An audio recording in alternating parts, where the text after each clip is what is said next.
একটি শোক সংবাদ। আজ আমার হাজারো স্মৃতি মনে পড়ছে। শৈশবের বিচিত্রময় স্বচ্ছ দিনগুলি, কৈশোরের সুপরিচিত কানামাছি ভোগ, যৌবনের লাবণ্যময়ী সুজলা সুফলা ছলনাময়ী পৃথিবী। শীতের সকালে খেজুরের রসের সঙ্গে গরম গরম ভাপা পিঠার উৎসব।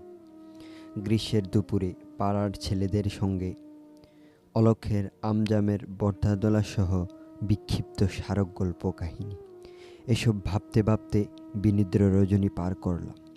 ভোর ৫টার দিকে শরীরটা বেশ তন্দ্রালু মনে হচ্ছে। হাত পাগুলি অবশ কিংবা নিঃশক্তি অনুভূত হচ্ছে। আখিদ্বয় ধূসর কালো রঙে আচ্ছাদিত হচ্ছে।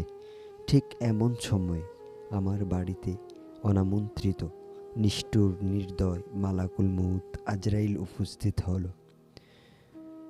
তাৎক্ষণিকভাবে প্রাণটা বাহির করে ওই সুদূর আসমানের দিকে রওনা হলো। এদিকে বাড়িতে কান্নাকাটির সাড়া পড়ে গেল। মুহূর্তেই বাড়িতে লাখো জনতার ভিড়। সঙ্গে সঙ্গে এক ভাই দৌড়ে গেল বাঁশ ঝাড়ে বাঁশ কাটতে। আরেক ভাই দ্রুত গেল বিদায় স্টোরে আতর গোলাপ চন্দন আনতে। আর আরেক ভাই জলদি করে গেল আমার শোক বার্তা প্রকাশের লক্ষ্যে মসজিদের মিম্বারে। মাইক চালু করে নির্দ্বিধায় বলে দিল, একটি শোক সংবাদ। অচিন্তপুর নিবাসী জনাব আব্দুর রহমান আজ বেলা ৫ ঘটিকার সময় তাহার নিজ বাড়িতে ইন্তেকাল করেছেন। ইন্না লিল্লাহি ওয়া ইন্না ইলাইহি রাজিউন।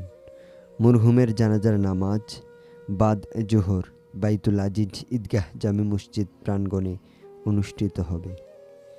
আমার প্রাণের বন্ধুরা এলান শোনা মাত্রই ফেসবুকে পোস্ট করতে লাগলো, আমার প্রিয় বন্ধু আব্দুর রহমান আর নেই।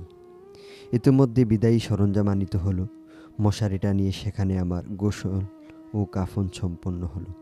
কিছুক্ষণ পর ঈদগাহ মাঠে সবাই একত্রিত হলো। জানাজা শেষে দাফনের উদ্দেশ্যে খাটিয়া যোগে আমায় অচিন্তপুর নিয়ে যাওয়া হয়।